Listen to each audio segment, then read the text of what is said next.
All right, today we're going to be looking at some of the more overhyped Modern Horizons cards I think everyone got wrong.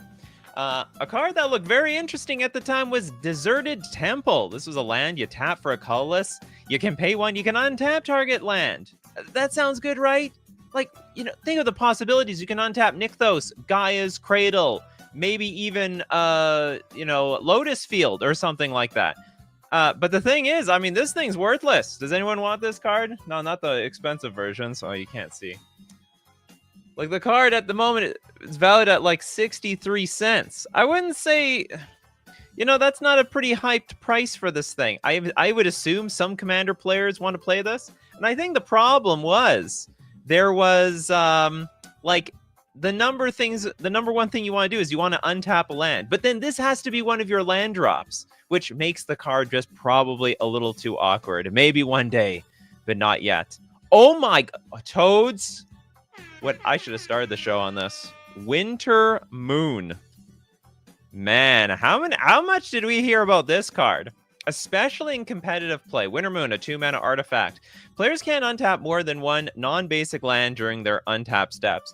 This card is absolute supreme trash. I mean, it doesn't do anything. A lot of people, it's basically like a Winter Orb. No, it's not. If the players are playing with a lot of basic lands, they very easily can play around this. Go get basic. If they have one or even two non-basic lands, it's not a big deal. They can tap out, just untap one of those lands, untap everything else, and then act as if nothing even happened. Not to mention, okay, if I get to untap one land and it's like Gaia's Cradle, if it's Lotus Field, if it's Nykthos, well, you screwed, because that's the land I really need. Yeah, it's not Winter Orb, Winter Moon, and on the moon where Emrakul is, she has no power over any of us. Okay, let's look at Banovsky's The Sneaky Snacker. Lost rapidly to the Drug Frog. Sneaky Snacker. This card's so bad I never even heard of it. It's a 2-mana 2/1 Fairy Rogue flying. When you draw your third card in a turn, return Sneaky Snacker from your graveyard to the battlefield tap. That's a fascinating card because this would have a lot of playability in Legacy where you've got Ponder, you've got Brainstorm, amongst a lot of other card draw. And it would look resilient to all that stuff. Not to mention, even though it's probably like sort of free to play in those decks, the problem is it's still like a 2/1 creature, gets sniped off by Bowmasters a little too much. Has like resiliency, but not particularly aggro for 2 mana. Steve Cooper's like, looking at some articles, because unsure of modern metagame, Emrakul, I think was it Emrakul the World? That actually ended up being busted, didn't it? Oh, that was an It Danger card.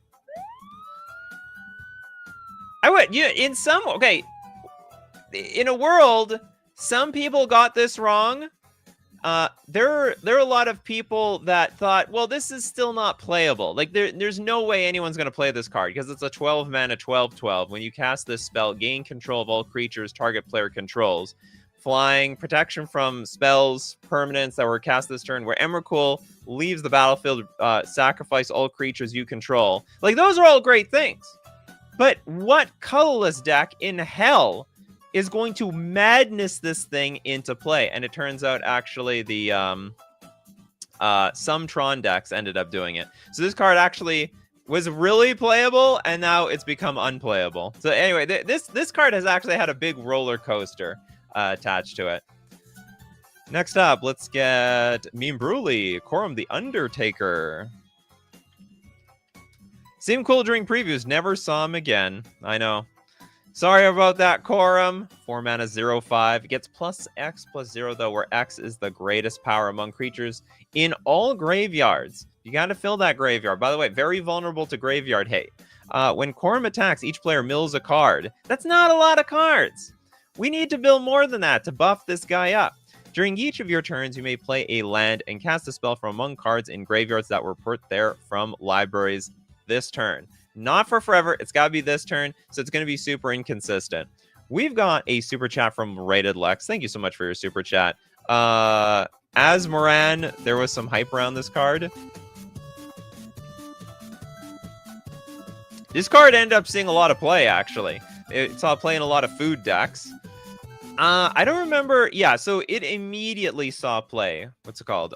In hold on, with the cookbook, right? This was really key. Without this card, actually, this card is useless completely because the cookbook itself is tap, discard a card, create a food, and that was completely necessary to cast this card that costs nothing. I mean, that sounds great, right? No, it's actually terrible because when it costs nothing, it needs to cost at least 0.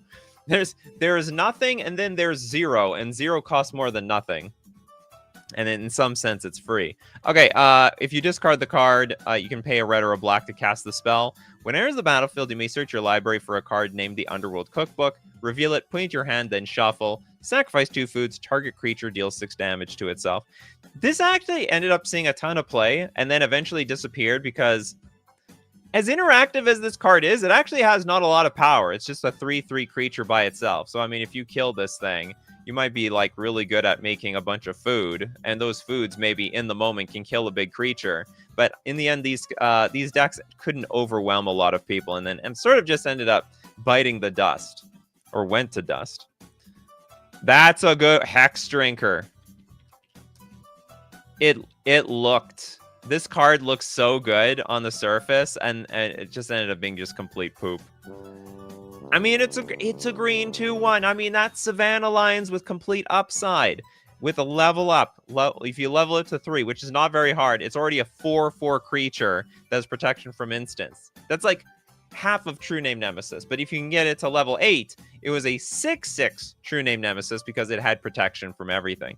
You would like, this is a conspiracy theory I'd like. This is actually one of the heads of Progenitus. Anyone like that idea?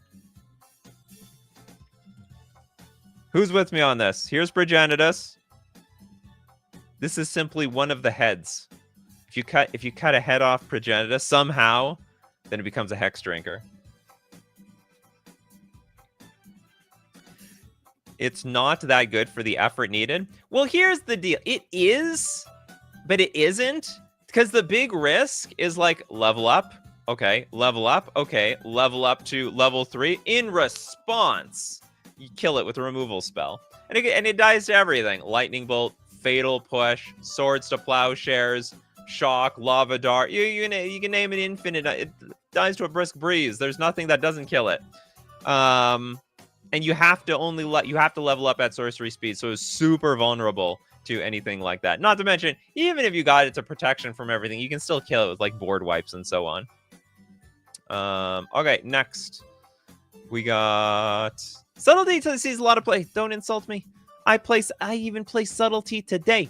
It's for all Modern Horizon sets. I didn't want to be too narrow. Ooh, this is a good one. Karth the Lion. Maybe just the Commander players like this card. Oh, no, this was not the command. Okay, Karth the Lion, the 4-mana 3/5, yeah. Whenever Karth the Lion enters the battlefield, or a Planeswalker you control dies, loot the top 7 cards of your library. You may reveal a Planeswalker card from among them and put them into your hand. Put the rest on the bottom of your library in a random order. Planeswalker loyalty abilities you activate cost an additional +1 to activate. So this is essentially like for a Super Friends deck. A deck full of Planeswalkers. You'd have to be all in on that mechanic. But then that just makes the whole thing clunky. Because would you really need a Karth the Lion in your Planeswalker deck? Like, I guess so. For 4 mana, why don't you just play one of those Planeswalkers? See, it's like a Planeswalker cantrip, but this card itself may not be better than just playing a Planeswalker on the same turn anyway. You snipe my cookbook suggestion? Well, they go hand in hand with the Asmorano. They go hand in hand with Asmorano. Evan with Chthonian Nightmare. You know, that's a card I think people are still trying to figure out. And they haven't got there yet. It's a 2-mana enchantment. When it enters the battlefield, you get 3 energy. Pay X and energy. Sack a creature. Return Chthonian Nightmare back to hand. And return target creature card with mana value X from your graveyard to the battlefield and activate it as a sorcery. So, like, people are brewing with this thing. Some decks have come and gone. But it's just not there, really. I guess you can only bring back small creatures. That's one problem. I I mean, it's still weak to graveyard hate. That's another problem. It's a work in progress, but you know, I guess you'd have to be, and it's also if you're playing this Chthonian Nightmare nonsense, you need like more energy in the deck in order to get bigger creatures. But like the energy cards in black just weren't there. The energy cards for like white and red were there. They weren't there in black. Next up, Bell with Ugin's Binding. I don't even remember this. The 3-mana instant with Devoid. Return target non-land permanent you don't control to its owner's hand. Whenever you cast a colorless spell with mana value 7 or greater, you may exile Ugin's Binding from your graveyard. When you do, return each non-land permanent you don't control to its owner's hand. What kind of crappy Cyclonic Rift is this?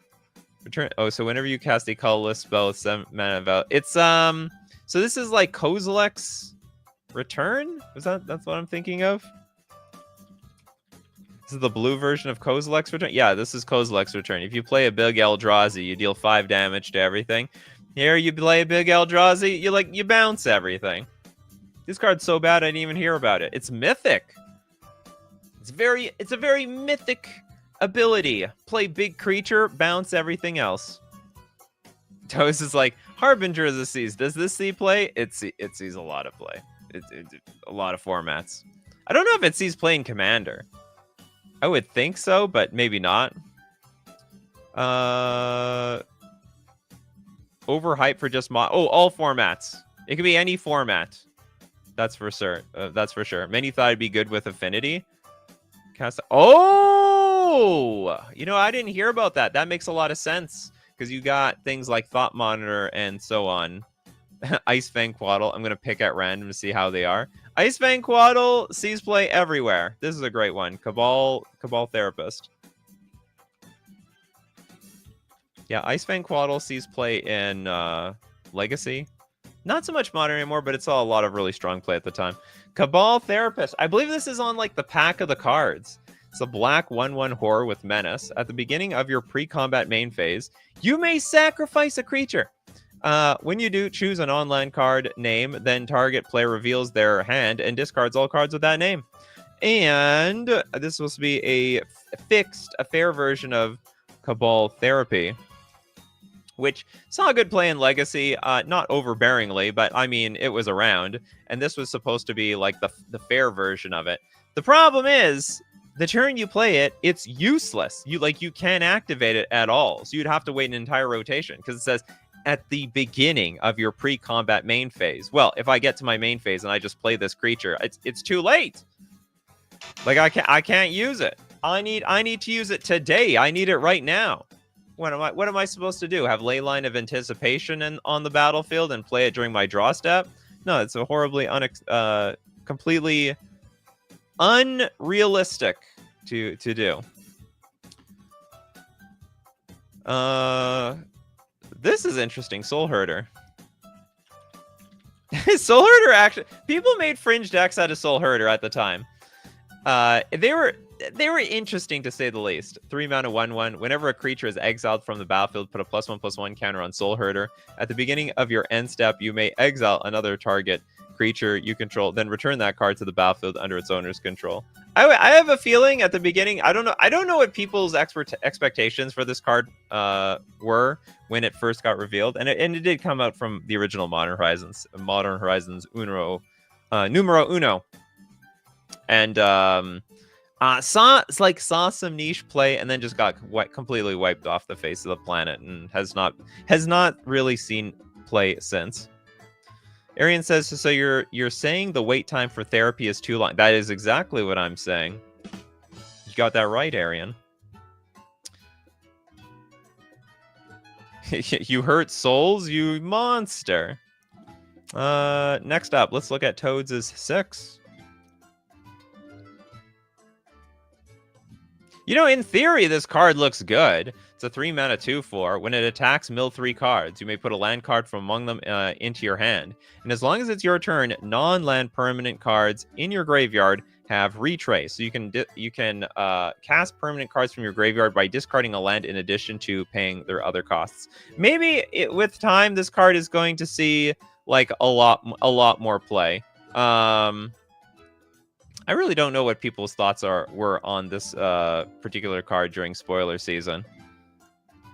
I remember Mox Tantalite being 40 bucks. Really?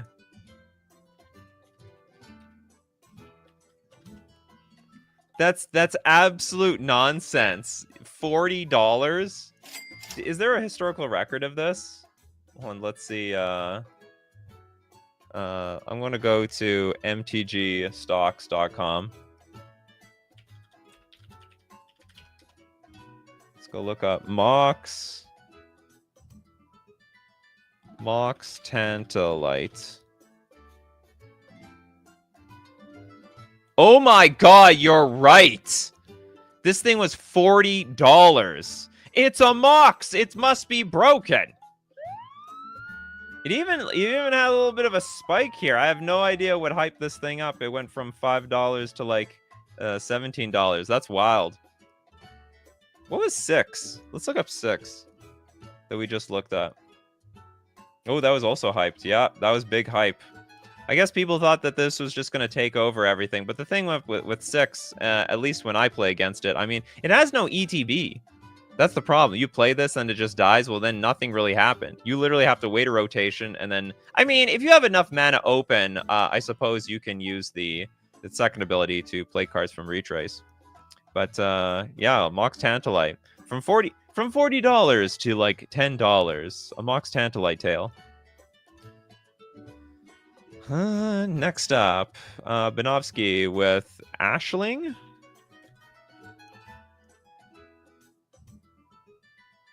What's the... Okay, this is the only Modern Horizons one, I think. Ashling, the Flame Dancer. This is a 4-mana, 4/4 Elemental Shaman. You don't lose unspent red mana as steps and phases end. That sounds pretty good. And it's got Magecraft. Whenever you cast or copy an instant or a sorcery spell, discard a card, then draw a card. If this is the second time this ability has resolved this turn... Oh, I guess that's the catch. It must be the second time. Ashling Flame Dancer deals 2 damage to each opponent and each creature they control. If it's the third time, add quadruple red. Oh, so this is like Omnath for like red elementals or something. Where, like, you know, Omnath had the... like play it was like landfall. If it's your first land, you get this. If it's your second land, you get that. If it's the third land, you get this. But you know, oh, I see. You know what? Casting an instant, copying it is a little bit harder. Casting an instant is not too hard. What are you going to chain them into? Like with a blue deck, like card draw into card draw into card draw into card draw, whatever. Anyway, this card, as far as I'm concerned, sees absolutely no play right now. Nothing. Persist actually sees a lot of play. Maybe not a lot, but it sees play. Because it brings back the non-legendaries like Archon of Cruelty. Maybe we should see... What is Unstable Amulet? Unstable Amulet. Oh, this actually saw immediate play. You know what? This card saw immediate play and then died. I don't know why. So it's a 2-mana artifact. When it enters the battlefield, you get 2 energy. And whenever you cast a spell from anywhere other than your hand, Unstable Amulet deals 1 damage to each opponent. Tap, pay 2 energy, exile the top card of your library. You may play it until you exile another card with Unstable Amulet. I'm not sure what happened to this thing. It's not playing Storm. It's not playing the Boros energy decks. And then it just disappeared. And of course, in a commander deck, like, you need to be really, really heavy on energy to make any use of this thing in the first place. So obviously, it's not going to see play there. Yeah, it just stone cold died. This thing is now a like 16-cent card. Raptor is just enough, but Raptor's banned now. They banned the Raptor. That's the amazing thing. They banned Raptor, and they didn't even go back to this thing. They actually went back to like whatever. They're not playing this card. They're playing like Seasoned Pyromancer and so on. Oh, that's such a good one, Evan. Dakon, the Shadow Slayer. Not this Dakon. That's a very old Modern Horizons card. This is the more Modern Horizons card. This was the Asper 0 loyalty card, and it enters the battlefield with a number of loyalty counters on him equal to the number of lands you control. You have 3 lands, starts at 3 loyalty. You got 4 lands, 5 lands, starts with that loyalty. +1 Surveil 2. -3 Exile a creature, which doesn't look too bad. -6, you may put an artifact card from your hand or graveyard, so graveyard reanimation, onto the battlefield. I think the main problem with this card is that if you want, every Planeswalker is good if it can defend itself. In this case, if it defends itself, it's probably going to die. Like, if you want to play this on curve on turn 3 and you go -3, well, that's it. That's the end of Dakon over there. So it wasn't really ended up being worth it. And then, like, what? You have, like, a Reanimator or Show and Tell card on, like, turn 6? Like, with 6 lands? Like, get out of here. It's just not going to work. Unstable Amulet was great, but they killed energy. Ha! West Coast Games, you should see the modern metagame. Energy is not dead. It was just sleeping. I remember Emrakul, The World Anew, being quite overhyped. We looked at that card. It did see a little bit of play, and then it just completely died. Completely, utterly died. Can't remember what Future Sight was. Like, what, the actual card? This is a commander card. They reprinted it. I mean, I don't think there's a single person that expected this to see any competitive play or to see more or less commander play. Sir the Benevolent. Beanpot remembers. This was another one of those cards on the wrapper. 4 mana, 4 loyalty Sarah, +2 creatures you control with flying get +1/+1 until end of turn. I think that was maybe the problem. That's like a temporary lord effect. If it was like +1, give all your creatures a +1/+1 counter, it might have changed everything. -3, create a 4/4 white angel creature token with flying and vigilance. And I guess that's just not good enough. You're basically spending 4 mana to get a 4/4 white angel. Probably just too low of a rate. And then -6, you get an emblem with, if you control a creature, damage that would reduce your life total to less than 1, reduces it to 1 instead. Yeah, poor Sarah, she deserved better. I mean, she's okay. You know, the problem was the world was just way more powerful. The world was too powerful over there. What is this? Cheesened Pyromancer? Is that a card? I'm probably not going to look that up. I don't believe it. Richmond Dockhand I thought was the new Richmond Port. I was desperately hoping that this was like going to be a good Merfolk. It's a blue 1/2 Island Walker, pay 1 tap target land. Ended up actually just being a huge stinker. I played a lot with this card. The best line of text on here is Island Walk. I don't even have to think about my opponents with islands blocking me. I just turn this thing sideways and then let them figure it out. It's removal spell or nothing. Anyway, very, very funny card. Is Tarmogoyf? I don't even know. Okay, Tarmogoyf. Doesn't that see a lot of play in the... Okay, this is a commander card. So this is only printed for commander. Does not see a lot of good play in commander? You know, I've got my butt beat by this card before. It's a 3 mana Kindred enchantment. Enchant land. Enchanted land has pay 2, tap, credit. You get a Tarmogoyf. Nothing wrong. What's wrong with Tarmogoyfs? Oh, it's really cheap. I guess it sucks. What can I say? Maybe my play group is too soft. I just suck at beating a bunch of Tarmogoyfs, I suppose. Profane Tutor actually sees multi... Is it multi-format play? Maybe not multi-format play. It actually saw good play. Maybe it's sleeping. We can look at it. So Profane Tutor saw a lot of immediate play in any black combo deck. Suspend 2 for 2 mana, and then when it's done, when it goes off, search your library for a card, put that card into your hand, then shuffle. It actually works perfect on curve. Turn 1, play a removal spell or a cantrip. Turn 2, suspend this thing, and you never can like combo off immediately on turn 2 or turn 3, or rarely. But it's always set up for turn 4, and turn 4, that's the danger turn. Okay, turn 4 is always the turn you could die out of nowhere. Do I still play with Tideshaper? Absolutely. Absolutely. So anyway, Profane Tutor did see good play when it got released. I think it sees like no play now because there's just no good black combo deck. Like they just don't exist. And I think there were some other decks that wanted to play it, like mono black coffer decks that ended up replacing it with other stuff. But also those decks just died. So now it sees absolutely nothing. Next, let's take a look at Was Bootlegger's Stash, was that actually from Modern Horizons? No, that was from that was from Streets of New Capenna. The Streets of New Capenna! It's not as new as Modern Horizons. Grist. Oh, the 1-mana Planeswalkers. Grist. Voracious. Larva. People are like, 1-mana Planeswalker? It's danger! It's a green 1 to a death touch? I mean, what else could go wrong here? Whenever Grist, Voracious Larva, or another creature enters the battlefield under your control, if it entered from your graveyard, or you cast it from your graveyard, you can pay a green. And if you do, you exile your Grist. And it's going to transform into the Grist, the Plague Swarm. 3 loyalty Grist. +1. Create a 1/1 black and green insect creature token, then mill 2 cards. Put a death touch counter on the token. -2. Destroy target artifact or enchantment. That can't even kill creatures. Then -6. For each creature card in your graveyard, create a token that's a copy of it, except it's a 1/1 black and green insect. I think at the end of the day, the backside sort of sucks. Like, it doesn't kill anything that's really important.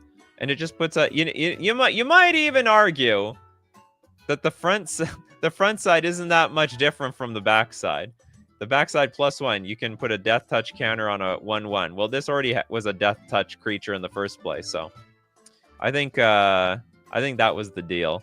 Like, you got this 1-mana 1/2, but it's not putting any pressure on the opponent. It's really fancy, but in the end does absolutely nothing.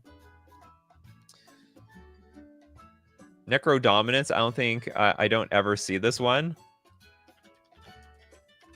I think, well, it sees good play in Commander, doesn't it? There are a lot of decks that play Necro Dominance.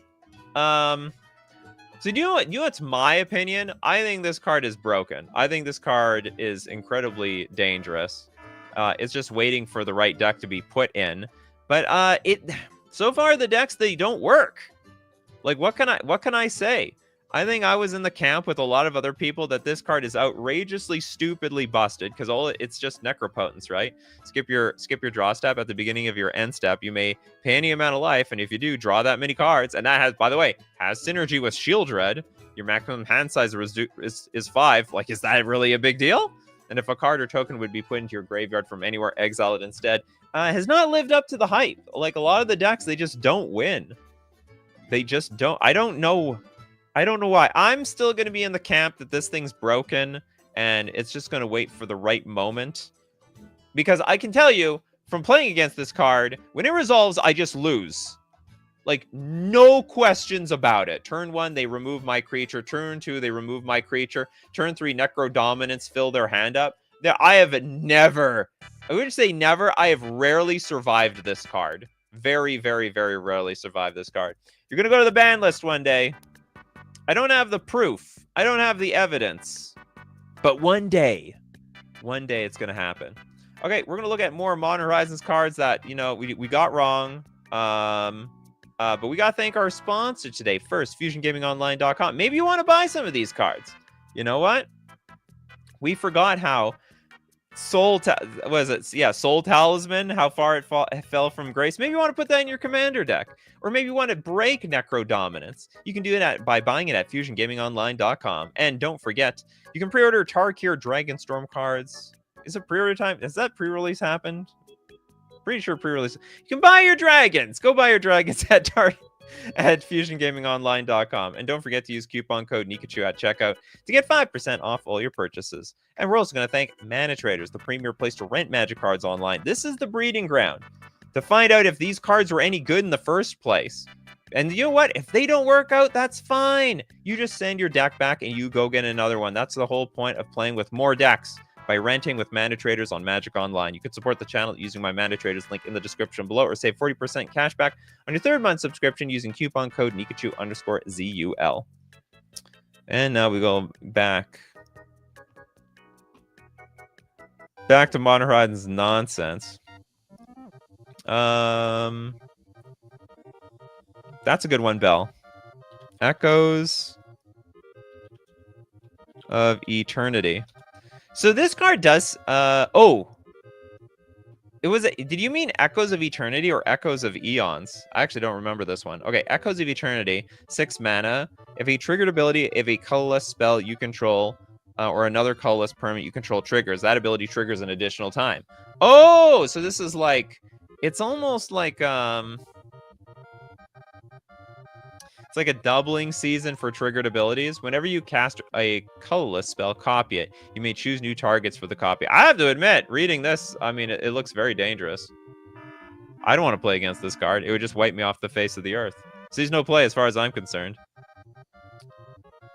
How is Necro Dominance overhyped? Technically, well, because okay, so it was overhyped because as far as competitive play is concerned, it like doesn't see play. Doesn't even see play in Legacy. Like, that's really surprising to me. I actually can't believe it, that there's no home for a Necropotence that lets you have a 5-card hand. Makes absolutely no sense. But I think one day it's gonna prove great. Glaring Fleshraker combo engine. But here's the deal with Glaring Fleshraker. That card was amazing. But it's more of like a 1-card combo. Like, you can just win with this. This would, if you add Echo of Eternity to the Glaring Fleshraker, which, by the way, you cast colorless spells, you get 0/1 Eldrazi spawns, and also whenever a colorless creature enters the battlefield under your control, you can deal 1 damage to each opponent. This card by itself will just win. You don't need anything else. So anyway, Echoes of Eternity would just be win more in that case. Wasn't there a Necro Dominance deck in mod? There was, and now it's gone. what happened to that thing? R.I.P. Necro Dominance. I don't think it sees any play anymore. It's like 0 play. I mean, if you can play with Necropotence, why not that instead of Necro Dominance? Well, in Commander, you'd want as many Necropotences as you can, right? And this thing is legal in Commander, which sees great, which is amazing. We actually did the Tarmogoyf nest. Ooh, yeah, Garth One Eye. Does this see any good Commander play, or was this completely overrated? It's so janky looking. A 5-mana 5/5 tap. Choose a card name that hasn't been chosen from Disenchant, Brain Geyser, Terror, Shivan Dragon, Regrowth, and Black Lotus. You get a copy of the card with the chosen name. You may cast the copy. The funny thing with this card, I mean, it's probably a great limited card. It's like a 5. It's like a 5-in-1. You can buy 1 Garth One Eye, get 1 Garth One Eye, and get like these other 5 cards instead at the same time. Anyway, so Garth spiked the Japanese non-legal Black Lotus because people use it as a token. Nice. I think I got one of those Black Lotus cards as well. Garth was totally overhyped in Commander. I think it got overhyped because it said Black Lotus. Everyone saw Black Lotus. Black Lotus! Black Lotus tokens! We're gonna get tokens! I was really hyped for Black Lotus tokens because I thought that was like a legal way to print a Black Lotus, and then they told us, no, we're not gonna do it. They instantaneously, they just sucked all the fun out of it. Wouldn't that have been so cool? We get Black Lotus tokens, maybe even Regrowth tokens. We could then one day we could have like Moxen tokens. Bryce with Power Balance. Brood Scale. That card's banned now. That saw so much play. Oh, wait.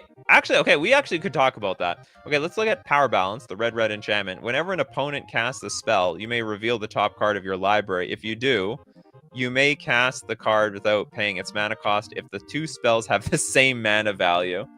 Yeah, not so easy in like a red deck, you know? Like, so because you don't have any control over the top of your library. You're a red deck. You actually need to be more in blue than anything else. So yeah, they play a spell. You can reveal the top card of your library and cast it. Yeah, if they have the same mana value, you have no control over this. I guess you're supposed to combine this with your Sensei's Divining Top. Let's talk about Brood Scale for a second. I don't mind talking. Like, did anyone see that this was going to be like a super combo card? This card sees combo play in Modern. Ended up getting banned in Pauper because of its combo potential, where you put a counter on it, and if you put a counter on it, you get a creature, and some of those creatures can trigger cards that put more counters on it, and it has an infinite loop. Anyway, I didn't see that coming at all. It's a fun card. What about Urza? Do you know what? Let's talk about Urza. I like that millstone. Urza Lord. So, okay, okay, on the one hand, this card does it danger in Commander because they can facilitate this card. In Modern, it also it danger for the for a good chunk of the summer. But then just fell off the face of the earth when they banned, I think it was Mox Opal and Arkham's Astrolabe. So when there were no artifact enablers for Urza, it just became unplayable. Like, there's not a single Urza in Modern. There's no Urza in Legacy. I don't think there's any Urza in Vintage. So basically, Urza is only as strong as the artifacts you get to play with in the format that you have them in. So which is why this card actually still sees like a very excellent play in Commander. A very, very strong. I want to build this as a commander. I just think I'd peeve off my play group if I played this thing. Oh yeah, let's just combo off artifacts, blue. That's everything I like in a deck. Everything. Mishra's Factory.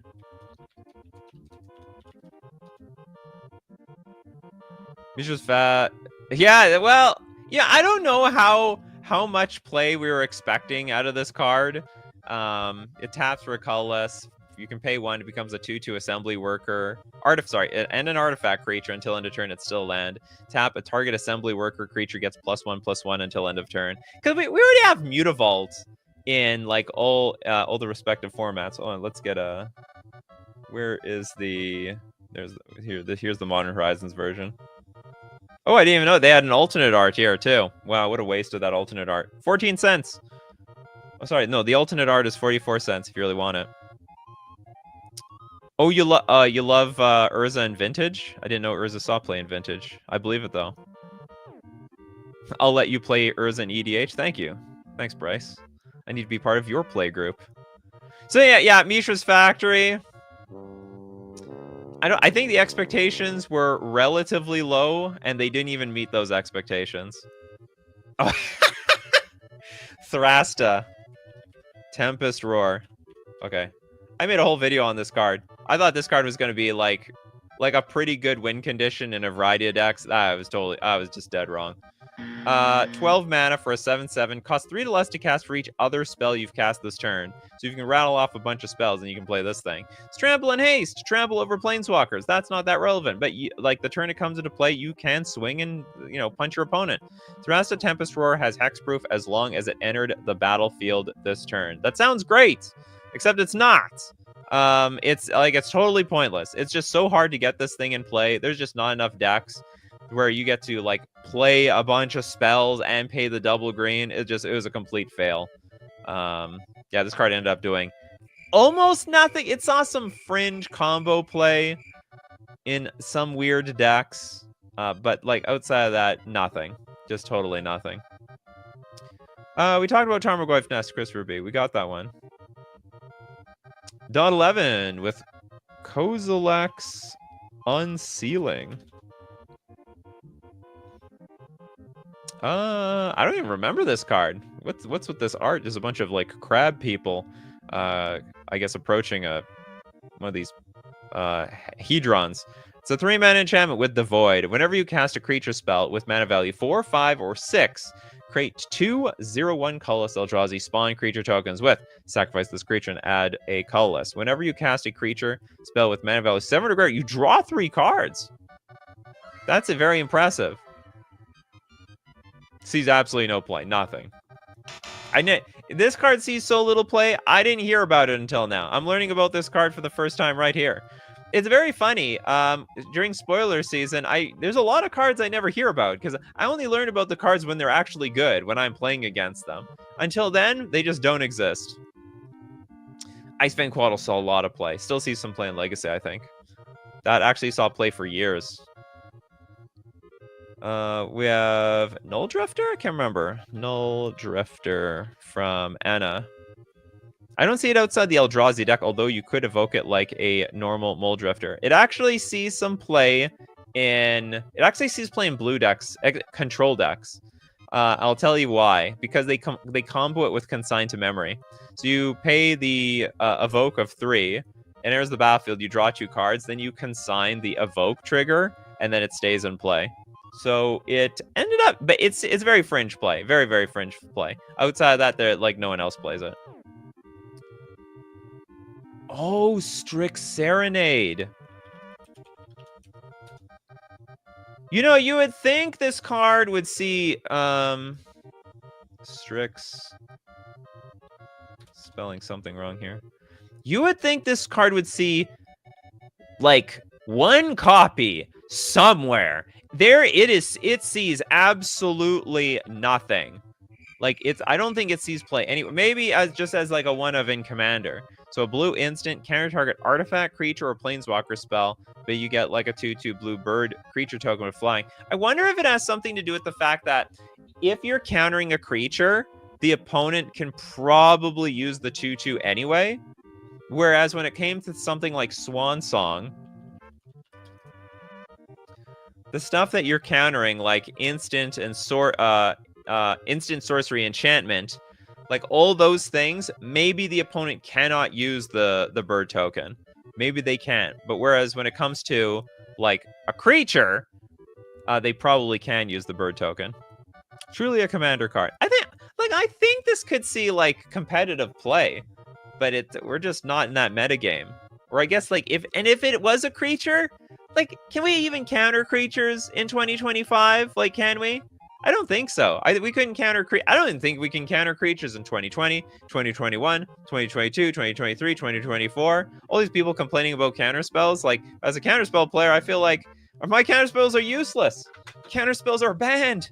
They're no good at all. Cauldron Complete saw a lot of play, actually. Tons. I don't remember Guy's Will, though. What was that card? And we looked at 6 already, Abzo.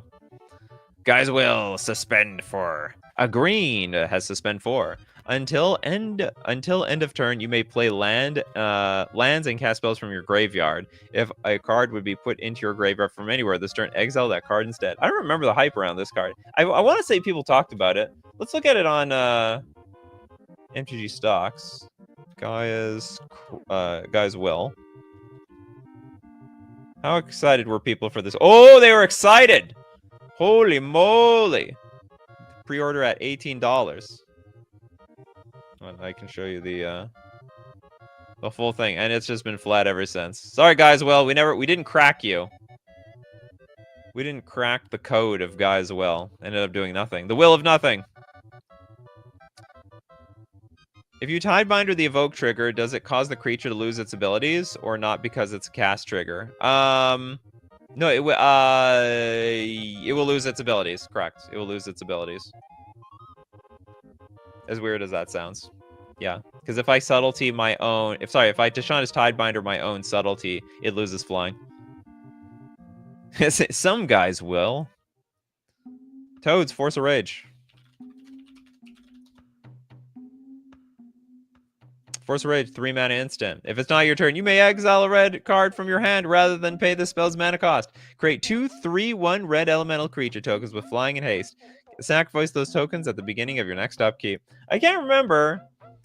I can't remember what the deal was with the forces. The force of negation obviously was the best one. Force of vigor was like the second best one. Then the other forces were like real crap, weren't they? The black force ended up being supreme. Look, we can look at all those. So this one was pretty bad. Then there was the Force of Despair. Yeah, Force of Despair. This card saw like very, very minor niche play, but in the grand scheme of things, it was just total crap. If it's not your turn, you can exile a black card from your hand, then rather than pay the spell's mana cost, destroy all creatures that enter the battlefield this turn. Just didn't turn out that way. I mean, at the best, it's just a 2-for-1. For killing a creature, you don't even want that. And it doesn't even stop the ETBs. Doesn't even stop the ETBs. Okay, Christopher B wants one of these Goyfs. How about Polygoyf? Goyf going Poly. This card's so bad, I'm learning about it for the first time. Oh, this is a commander card, though. 3 mana for a star +1 star Lurgoyf, Trample, and Myriad. Polygoyf's power is equal to the number of card types among cards in all graveyards, and his power and toughness is equal to that number +1. It's just a regular Goyf, but with Myriad. What do you guys think about Polygoyf? It's good, bad, sort of in between? Maybe yes, no, maybe so. Magic Vinyl, Dead of Winter. Okay, now to be fair, this actually saw play when it came out, but then Snow like just went into the stinker, and because Snow went into the stinker, so did this card. 3 mana sorcery. All non-snow creatures get -X/-X until end of turn, where X is the number of snow permanents you control. Like, and when they banned Arkham's Astrolabe, this card just like sank in value. It so desperately needed that card. So desperately needed that card. Why play this when you can play, you know, any sweeper? Any sweeper at all. Force of Will was on the bonus sheet for Modern Horizons. Yeah, it was. But was not technically modern legal. That's too bad. Did they print Doomblade in this set? What's Owl Song? Oh, I think you probably meant Strix. Oh, you're talking about Strix Serenade. The RC saw a ton of play. So did Archmage's Charm. Sees no play today, though. I think it'll come back. Archmage's Charm. Okay, Archmage's Charm saw no play. Okay, Archmage's Charm had a bit of a history. Oh, I'm not spelling this. Archmage's Charm saw a bit of a history. Okay, in the beginning, everyone's like, this thing's busted, this thing's amazing. It's a 3 mana instant. You can counter a spell, you can draw 2 cards, you can gain control of target non-land permanent with convert mana cost 1 or less. Comes out, sees no play. This thing's worthless. It's terrible. And then I think, was it when Uro got printed, then all of a sudden, oh, Archmage's Charm is better for some reason? I remember it had this swing in its price because of its playability. Let's see. Let's look up Archmage's Charm. Yeah, exactly. Okay, so everyone's like, Archmage's Charm. This is the new cryptic command.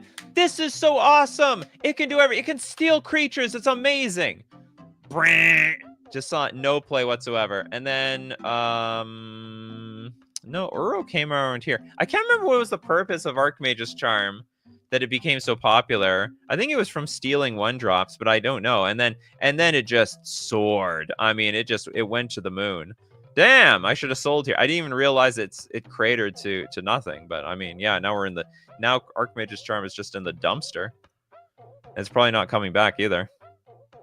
Maybe Arkham's Astrolabe was bad on spoiler season, but no one probably thought it would get banned. Well, Arkham's Astrolabe. This is definitely one of those cards where this was one of those cards people underestimated. Yeah, when it enters the battlefield, draw a card. Maybe it was the single greatest sleeper in all of Modern Horizon sets. You know, Snow Artifact, enters the battlefield, draw a card. Oh, you filter mana, who gives a crap? And then ends up getting banned in 3 formats: Modern, Legacy, and Pauper. And Pauper of all places. Mostly, like ETB, draw a card, you could blink it, but it also made it impossible to screw with their mana base, because you just go get basic lands, and then this thing always fixes your mana base. So there's like, you had Wasteland protection, Blood Moon protection, everything. Flare Denial was super... Well, it was a super debatable card. It was... Some people are like, this is trash, but then there were people that they just grossly overhyped this thing. 3 mana instant, you may sacrifice a non-token blue creature rather than pay the spell's mana cost, counter target spell. Like, I play the card, but like, I'm not like fist pumping this thing. I don't really want to lose the creature I have in play. You know what's really funny? Charbelcher plays this card. So it ended up seeing play where we didn't think it was going to see play, but it definitely was not the outrageous bomb that we thought it was going to be. So Emiliano says Archmage's Charm was very good. Oh, right! Hammer Time was on top tier, so you could steal their equipped creature. That's true story. I don't think you want to steal their Colossal Hammer. You just want to steal their creature. Pavno says, similar to Flame of Anor in a way, except you can choose one. Do you know what? Even though Flame of Anor sees play, this card was still pretty overrated and overhyped. People just thought this was just too easy to play, but it turns out most of the wizards sucks. Most of the wizards suck. This is a 3-mana instant. If you control a wizard, you can choose 2 modes on here. You can draw 2 cards, destroy an artifact, or deal 5 damage to a creature. It's just too hard to play this card and wizards at the same time. There's just not that many good wizards out in the game. So it does see play, but people thought that this was like the second coming of Cryptic Command. Or I guess the third coming, because we had Archmage's Charm. Bell with casts.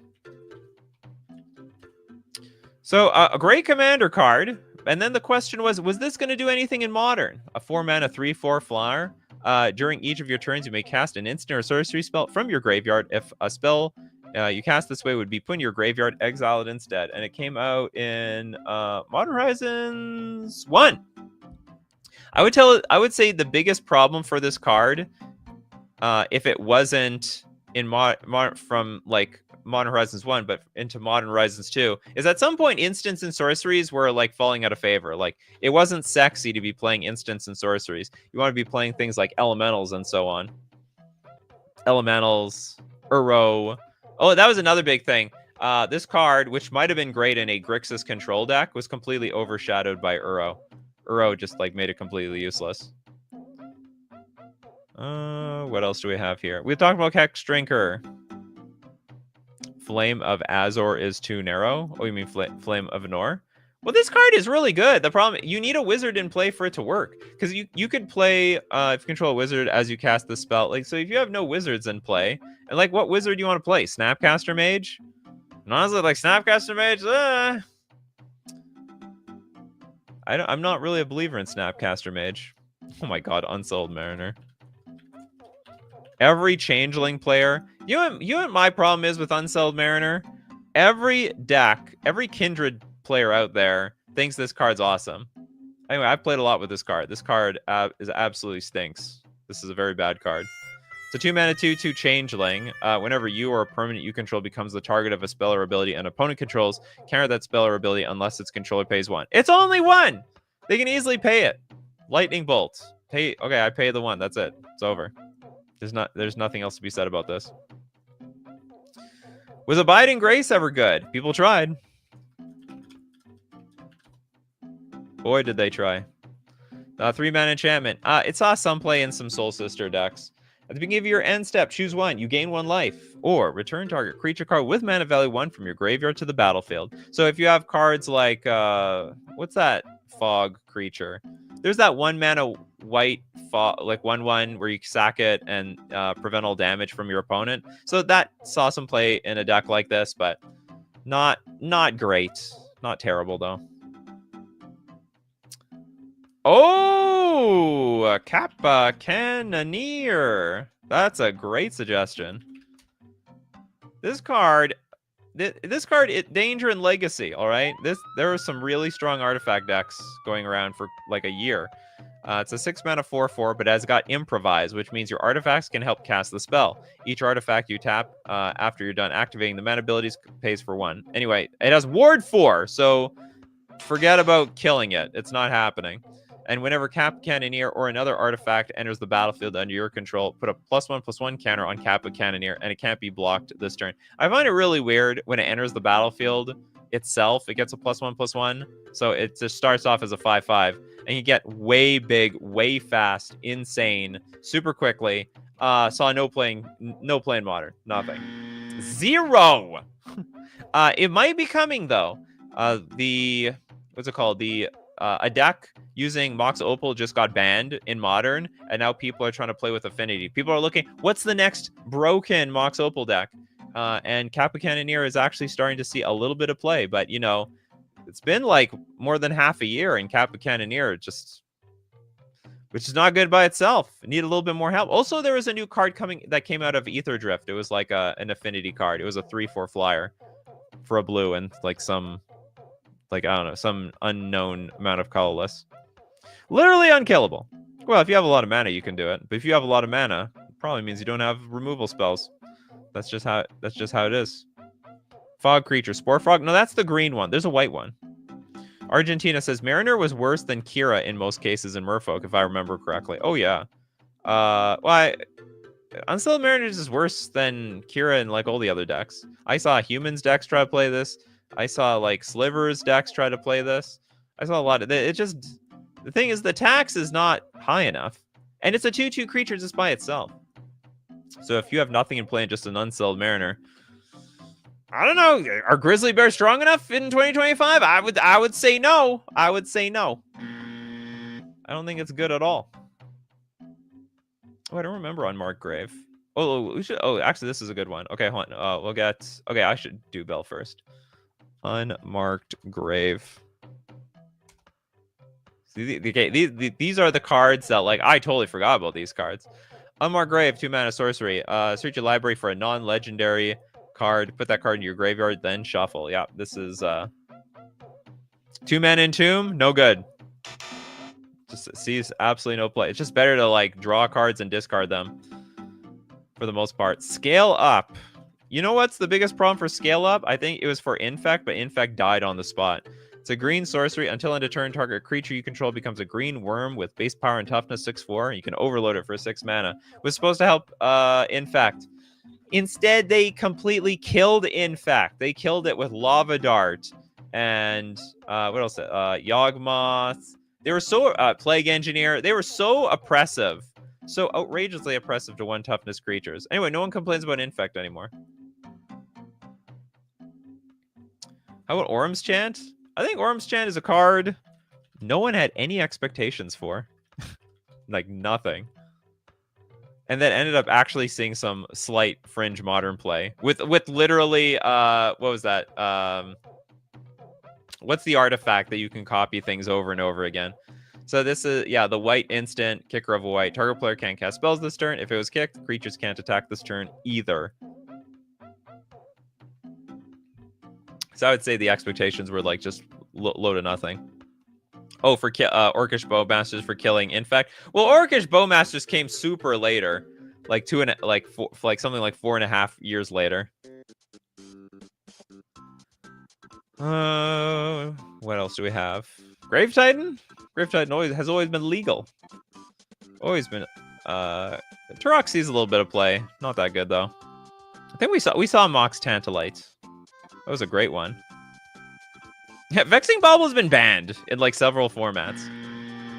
Maybe not one. How many? Vexing Bauble. Yeah, it's like it immediately got restricted in Vintage and banned in Legacy. This card doesn't do what it's supposed to do.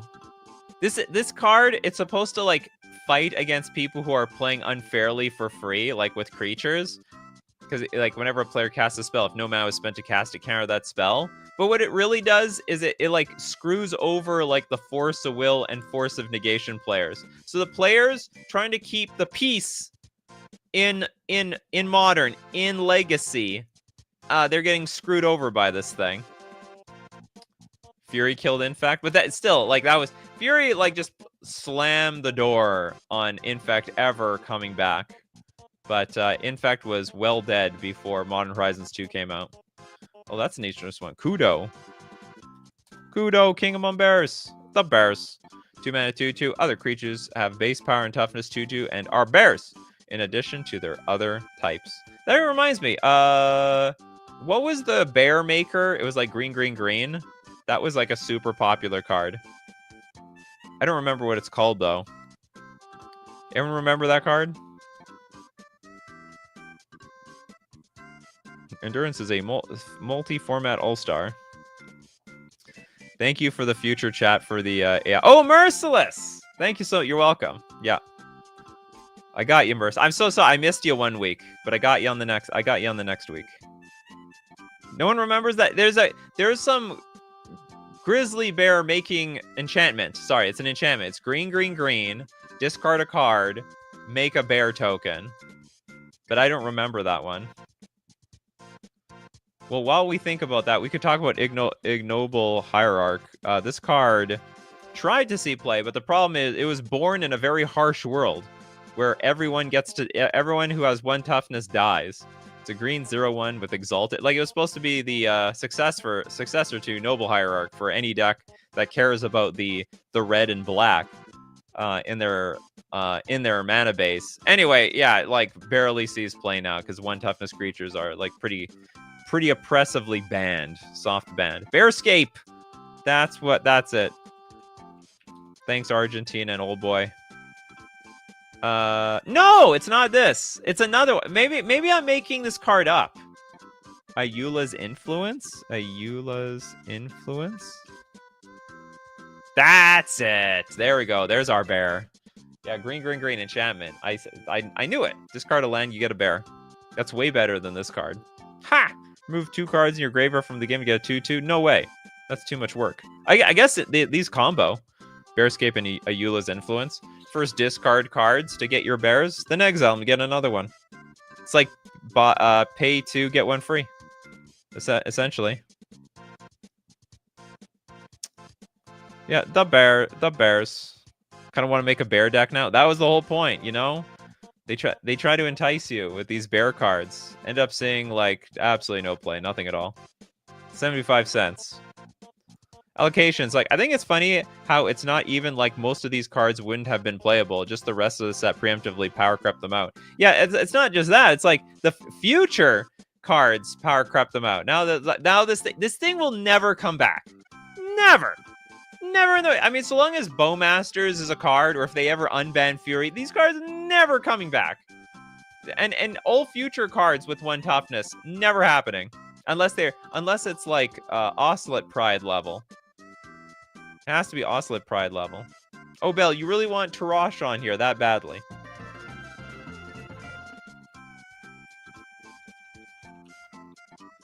You so badly want your Tarashi. Okay, it's a 2-mana 2/1. Kicker of black. Protection from white. Whenever an opponent discards a card, put a +1/+1 counter on Tarash Dread Canter. When Tarash enters the battlefield, if it was kicked, target opponent discards 2 cards at random. So this card, I'll give you this. I think a lot of people overrated this card during spoiler season. Let's look at the price of it. Tarash Dread Canter. Pretty sure, yeah, it was. This was a pretty overhyped card. Now, it did see play, though. You know, it saw, like, almost immediately some play, but it was in very few decks. It wasn't nearly as good as people wanted it to be. So it went from pre-order of $22 to, well, it's not very valuable today. It's sort of just scraping by. It is a cute design, and it's, you know, in its moment, it can really get you. And also, protection from white is actually really useful. That's protection from Path to Exile, from Swords to Plowshares, from Solitude of all things. So it actually has pretty relevant protection, and it's like a 3-for-1 too when it comes into play. What about Buried Alive? I don't remember that card. Man Alive! There are men alive in here. 3-mana sorcery. Search your library for up to 3 creature cards. Put them into your graveyard, then shuffle. Yeah, I think the problem is this card's too slow. Like, tapping out on turn 3 to put fill up your graveyard. That's just not gonna work today. Maybe, you know what? Not think about. What if I got 3 Bloodghasts with this? Search your library for up to 3 creature cards. And it's only creature cards, unfortunately. I guess that's another problem. But I could get 3 Bloodghasts. What's wrong with that? But then I guess I have to wait until next turn to get them all in play. Maybe that's not so powerful. Weren't this played with Arclight Phoenix? I don't remember. A black-red Arclight Phoenix deck? I don't remember at all. I knew some decks in Legacy that played with Arclight Phoenix and Intuition, maybe? I can't remember. You could get your Vengevine. Yeah, that's right. You could get some Vengevines. That's right. The Endling. So 4 mana for a 3/3. No play, nothing. You know, there was a time these lings, these morphling like cards were strong. Not anymore. Even at 4 mana. Oh, they made it cost aggressive. 4 mana for a 3/3. Pay a black, it gets Menace. Pay a black, it gets Death Touch. Pay a black, it gets Undying. Pay 1, it gets +1, -1, or -1, +1 until end of turn. No, you can't pay mana for those abilities. You know what this is? This is like buying an app, and this is what do they call it when you have to pay for it on the inside? You can like keep purchasing things on the inside of an app. I can't remember the term that they use, at least on the App Store. Yeah, it's like a microtransaction. These microtransactions, they actually also lost for the same reason Hexdrinker did. In-cash app. No, it's not. It's like in-app purchases or some crap like that. There's in-app purchases to Endling. And so like you got to keep paying for this stuff. You keep paying for it, you're going to die. Yeah, I think this is the term that I was looking for. In-app purchases. Anyway, that's going to be it for today. I think that's a great way to end the show, right on Endling. Everyone like that? Thanks for going down memory lane. We see all the cards that we used to... I mean, those were all the cards during spoiler season. We don't see them anymore. We just completely forgot about them. Just lost to the sands of time. So many new product coming out. We just forget about the old stuff. If you want to be part of the show, you got to be here weekdays, 3 p.m. Central Standard Time. Thanks for being here. And of course, thanks to everyone who supports the channel. If you're a patron on Patreon, a member on YouTube, or you super chat to be part of the show, or even super chat so other people are part of the show. And of course, thank you, my coffee crew, for being here today. To remember the good old days, people like Steve Cooper, Shane, West Coast Games, Argentina, Christopher B, Little Dead Fly, Pabno, Evan, Old Boy, Henrik. I think we got Argentina, Millstone, Shane, Toads, Yeezus, Bell, Kankusha, Merciless, because you guys are what makes the show every single day. So keep bringing those coffees, my coffee crew, and we're going to keep brewing up the magic. Take care of yourselves, and I will see you at the next cut.